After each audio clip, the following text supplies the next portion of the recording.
ہم اپنی زندگی کے کام کو کیسے بہتر گزاریں، وقت کو کیسے بہتر گزاریں، اس کے لیے چند پوائنٹ ہیں جو ہر ایک کے لیے کارآمد ہو سکتے ہیں۔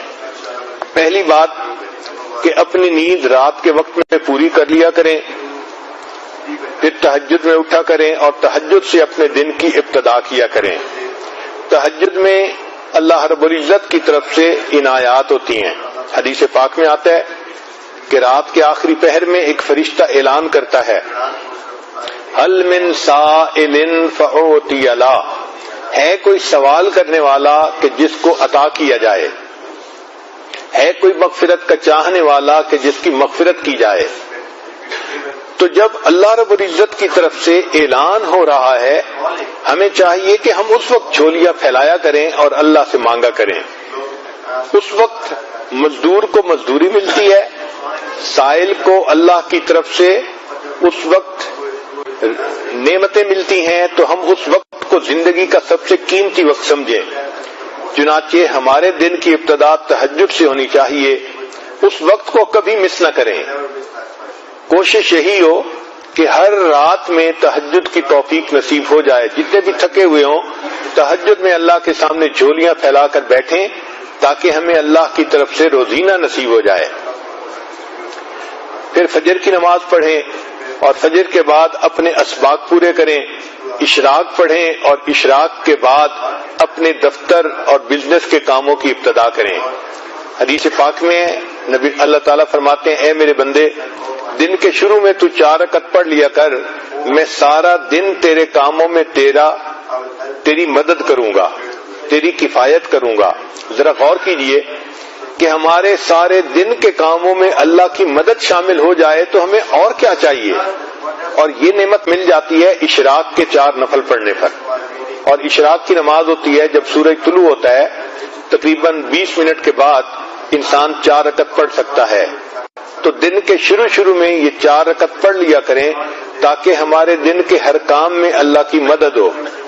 عورت ہمیشہ یہ چاہتی ہے کہ جی میرے کام میں میرا تعاون کرنے والا کوئی نہیں، میں اکیلی ہوں، میں گھر میں ایک ہی ہوں۔ بھائی آپ اللہ کو اپنا تعاون کرنے والا بنا لیجئے، دن میں اشراق کی نماز پڑھنے پہ اللہ تعالیٰ آپ کے کاموں میں آپ کے کفیل بن جائیں گے، آپ کی کفایت کریں گے۔ پھر دوسری بات یہ کہ ہم جو کام بھی کرنے لگیں تو اس کا جو اینڈ ریزلٹ ہے اس کو ہمیشہ ذہن میں رکھیں کہ ہم نے کس چیز کو اچیو کرنا ہے تاکہ ہم اس کام کو مکمل کر سکیں۔ ایک تیسرا پوائنٹ کہ جو اچھی عورتیں ہوتی ہیں وہ اپنے کام کو پریورٹائز کرتی ہیں، یعنی اس میں جو پریورٹی ہے وہ دیتی ہیں، اہم کام کون سا ہے، کس کو پہلے کرنا ہے۔ اگر ہم اہم کام کو پہلے کرنے کی بجائے بس اپنی ترتیب سے ہی ہر کام کرتے رہیں گے تو ہم کم کام کر پائیں گے۔ چنانچہ ایک ٹیچر تھی، اس نے اپنے شاگردوں کو پرائورٹی کے اوپر ایک اچھی مثال سے بات سمجھائی۔ اس نے ایک بالٹی لی اور اس بالٹی کے اندر اس نے اینٹیں رکھ دی اور بالٹی بھر دی۔ پھر اس نے طلباء سے پوچھا کہ بتائیں اس بالٹی میں کوئی اور چیز آ سکتی ہے؟ ان کا نہیں، یہ تو ساری بالٹی اینٹوں سے بھر گئی۔ اب اس نے چھوٹے چھوٹے کنکر لیے اور جو اینٹوں کے درمیان جگہ تھی اس میں کنکر ڈال دیے۔ اس نے کہا دیکھو آپ تو کہہ رہے تھے کہ جگہ نہیں، اس میں تو اتنی جگہ تھی کہ کنکر بھی آ گئے، اب بتاؤ کوئی جگہ ہے؟ ان کا نہیں، اس میں تو اب کوئی بھی جگہ باقی نہیں۔ اس نے مٹی اور ریت اٹھائی اور ان کنکر کے درمیان جو چھوٹی چھوٹی جگہ تھی اس میں ریت ہی بھر دی اور کہا کہ دیکھو آپ تو کہتے تھے کہ کوئی جگہ نہیں، اس میں اتنی ساری ریت بھی آ گئی اسی بالٹی میں۔ پھر اس نے پوچھا بتاؤ اس میں اور جگہ ہے؟ تو طلباء نے کہا کہ نہیں، اب تو کوئی جگہ نہیں بچی۔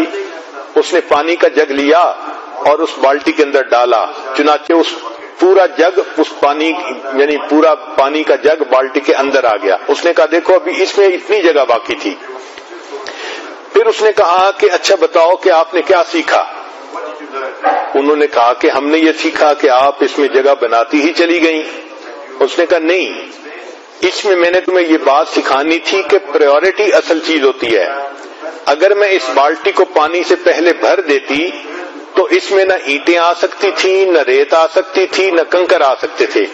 میں نے پہلے اینٹیں ڈالی، پھر اس کے بعد کنکر ڈالے، پھر اس کے بعد ریت ڈالی، پھر پانی ڈالا، تو یہ ساری چیزیں آ گئیں۔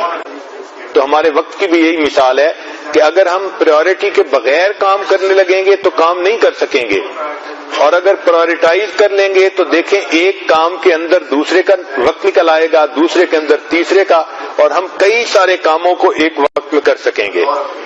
آج ہماری زندگی کا ایک بڑا مسئلہ ہے کہ ہم وقتی کاموں کے پیچھے لگ کے اصلی کاموں کو بھول جاتے ہیں۔ اصلی کاموں کو کہتے ہیں امپورٹنٹ ورک، اور وقتی کاموں کو کہتے ہیں ارجنٹ ورک۔ جس عورت کو دیکھو ارجنٹ وقت میں لگی ہوتی ہے، امپورٹنٹ کام کو بھول جاتی ہے۔ چنانچہ ہماری توجہ ساری کی ساری ارجنٹ کاموں پہ ہوتی ہے، اس لیے کہ وہ نظر آتے ہیں، اور جو امپورٹنٹ کام ہوتے ہیں وہ کئی دفعہ فوری نظر نہیں آتے۔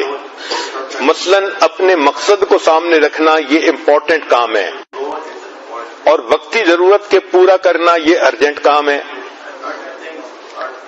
وقتی کاموں میں سے کال اٹینڈ کرنا یا سیل لگی ہوئی ہے وہاں سے کچھ شاپنگ کرنا یہ وقتی کام ہے، اور جو امپورٹنٹ کام ہے وہ ہے بچوں کی تربیت کرنا، خاوند کو خوش رکھنا، گھر کے کاموں کو پورا کرنا، اپنے نفس کا تزکیہ کرنا، یہ امپورٹنٹ کام ہے۔ اب ہوتا کیا ہے کہ ارجنٹ کاموں میں لگ کے عورتوں کو نماز کی بھی فرصت نہیں ملتی، گویا امپورٹنٹ کاموں کو بھول جاتی ہیں۔